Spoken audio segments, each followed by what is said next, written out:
This is my list of the 10 greatest film pioneers.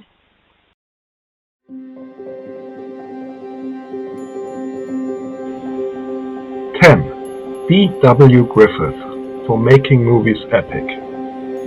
Born in Kentucky in 1875, Griffith filmed 535 films between 1908 and 1935, over 400 of which survived. Whatever you think about D. W. Griffith's political views, racist, nobody can deny him one thing: Griffith made film monumental. With films like Intolerance and Birth of a Nation, Griffith made films epic in the mid-10s of the last century. Close-ups, which dominated the cinema screen until him, were transformed into camera pans over gigantic sets and tracking shots over entire battlefields. Modern monumental films like Gladiator, Lord of the Rings, or Dune would hardly be imaginable without Griffith.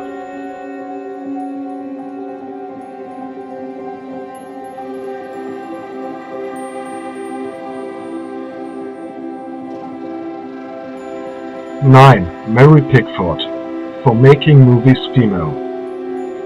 Canadian actress Mary Pickford was the first female superstar in film history. She became famous as American Sweetheart, as an actress of young innocent girls and boys in movies like the original Little Lord Fauntleroy. As early as 1916, when she was still being paid by others, she was earning $300,000 a week adjusted for inflation. With D. W. Griffith, Charlie Chaplin, and her later husband Douglas Fairbanks, she founded the film studio United Artists and became one of the leading figures in Hollywood behind the camera, as the first female film producer. Her hands, along with her husband Fairbanks, are on the first star on the Hollywood Walk of Fame. She died in May 1979 in Santa Monica.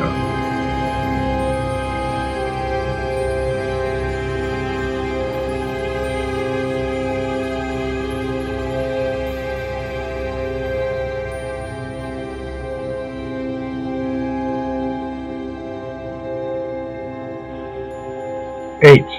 Douglas Fairbanks for starting action movies. Mary Pickford's husband, Douglas Fairbanks, was the first star in Hollywood starring in action cinema. He started as a Shakespearean performer on stage. After moving to the big screen, however, his athletic abilities were more in demand than his acting talent. In films like The Mark of Sorrow, The Three Musketeers, and Robin Hood, he became Hollywood's first action star. In addition to founding United Artists, Fairbanks would also be active behind the camera, by founding the Academy of Motion Pictures and Science and also hosting the inaugural Academy Awards. Despite his classic acting training, he could not keep his popularity in the sound film era. Alcoholism and age made his trademarked stunts impossible for him. He died in December 1939 in Santa Monica.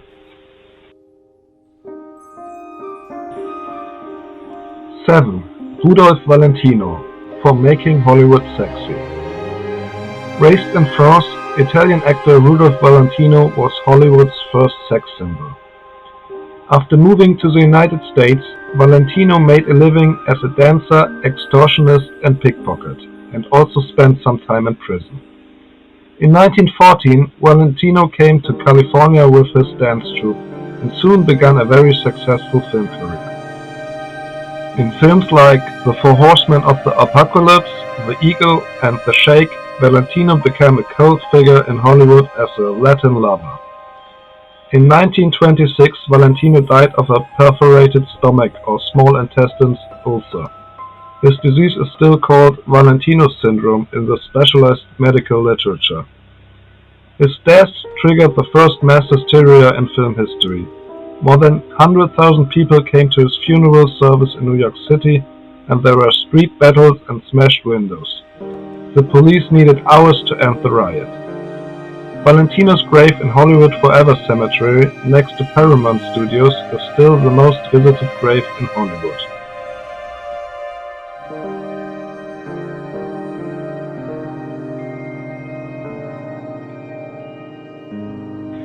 6. John Ford, for starting the Western genre. John Ford's 4 directing Oscars are not the reason for his placement on this list. His dominance in Hollywood's first dominant film genre, the Western, is responsible for it. After a short period as an actor, including as a Ku Klux Klan member in D.W. Griffith's Birth of a Nation, Ford moved to the director's chair at age 23. After 33 short films that Ford directed between 1917 and 1919, he was allowed to realize his first full-length film in 1920, the Western Straight Shooting. His 1924 film, The Iron Horse, made with the help of more than 5,000 extras, made him a household name. Ford had a knack for learning from the best. For the monumental shots he was inspired by D.W. Griffith. For the more personal close-ups he sought inspiration from the star director Friedrich Wilhelm Murnau, who worked for the same studio. In 1928 he made his first collaboration with the still unknown John Wayne, with whom he was to make a total of 24 films that would make cinema history. When asked which directors had influenced him, Citizen Kane director Orson Welles once replied, "The old masters, and by that I mean John Ford, and John Ford."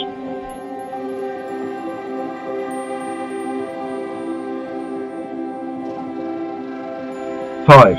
Alan Crosland, for making actors speak. Perhaps the most obscure entry on this list is film director Alan Crosland. Crosland started his career as a writer for the New York Globe magazine. His interest in theater also drew him to the stage of New York as an interpreter of Shakespeare. In 1912 he got a job at Edison Studios, the inventors of the film camera, where he did several different jobs and was allowed to direct his first film in 1917. In 1925, Crosland moved to Hollywood, where he was able to direct one of the first films with synchronized sound effects and music, Don Juan, for Warner Brothers. Confirmed by the success of Don Juan, Crosland was commissioned by Warner Brothers to make the first talkie. Adapted with music superstar Al Jolson, the film The Jazz Singer became a huge success.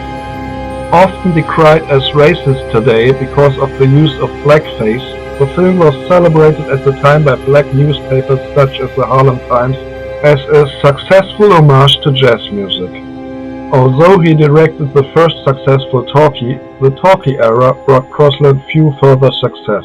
He died in 1936 at the age of 41 as a result of a car accident.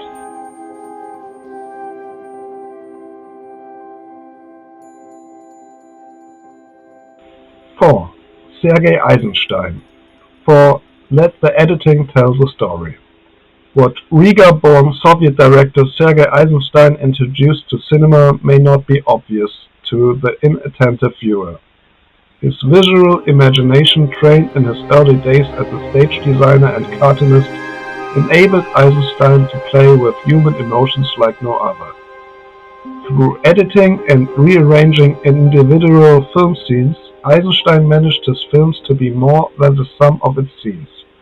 The greatest proof of his mastery of assembling short image sequences is the fact that Mel Gibson for his film Braveheart and Brian De Palma for his film The Untouchables have recreated scenes from Eisenstein's films Alexander Nevsky and Battleship Potemkin, 1-to-1, more than 50 years later. For his first film in a trilogy about Ivan the Terrible, he was awarded the Stalin Prize, but the second part of the trilogy was first banned due to a lack of fidelity to the party line, and then only shown in a heavily revised form. During the shooting of the third part of the trilogy, Eisenstein died in 1984 in Moscow by heart attack.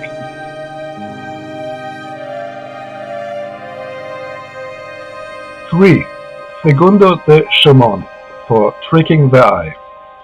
Segundo de Chaumont is not the obvious choice for this position, as he only came into contact with the film business through his works with another film pioneer whom many consider more important.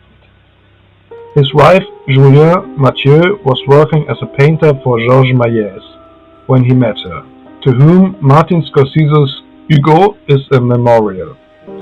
Segundo de Chaumont, in collaboration with his wife, began to develop techniques to color film, and to speed up the process using celluloid stencils so that the entire film strip could appear in color. His technique, later sold to the Pathé company, became world famous under the name Pathé Color. Settling in Barcelona in 1902, Chaumont was the first to use perspective in his films to make things appear big or small, pioneered the use of time-lapse, and introduced tracking shots to every director's repertoire. His 1906 film Bob's Electric Theater is the first film to be largely based on stop-motion technology. Until his death in 1929, Chaumont played a dominant role as cinematographer and inventor of special effects and film material.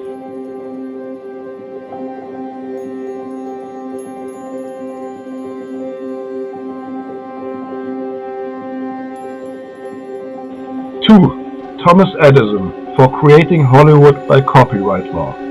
Thomas Edison didn't invent the film camera. That honor goes to his employee William Dixon. But Edison has shaped the film world more than almost anyone else. Edison, famous for his control over his patents, allowed little creativity in the motion picture world and monopolized all major motion picture companies into his Motion Picture Patent Company Trust. No one could legally make or screen films in North America without Edison's consent. 1903's The Great Train Robbery is probably the best-known movie that was made under Edison's supervision. California, the then new federal state in which the federal organs could not yet act dominantly, was the way out for creative filmmakers who did not want Edison to dictate what they were allowed to conjure up on the screen. They flocked to California not only because of the good lighting conditions that were often put forward, but above all, to evade the grip of Edison's New York patent attorneys. Edison abused the patent law, and the artist responded by abusing his patents. The irony that Hollywood patent thieves have become copyright trolls on YouTube can make you smile while editing videos.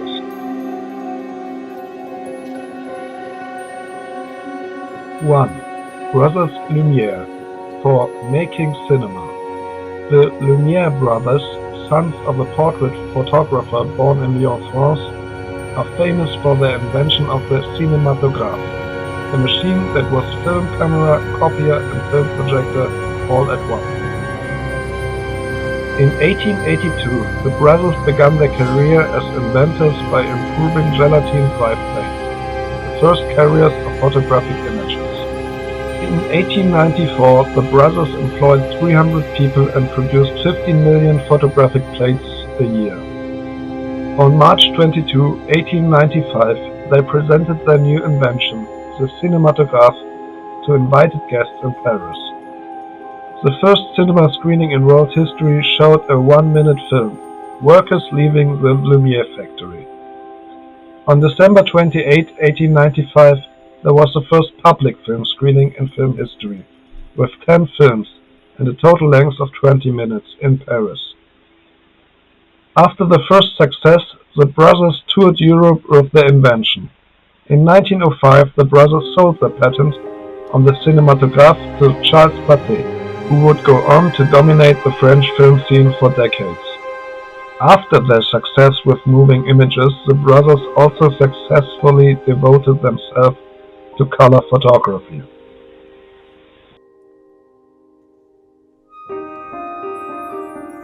What is your opinion on my list? Please comment, like and subscribe. See you next time.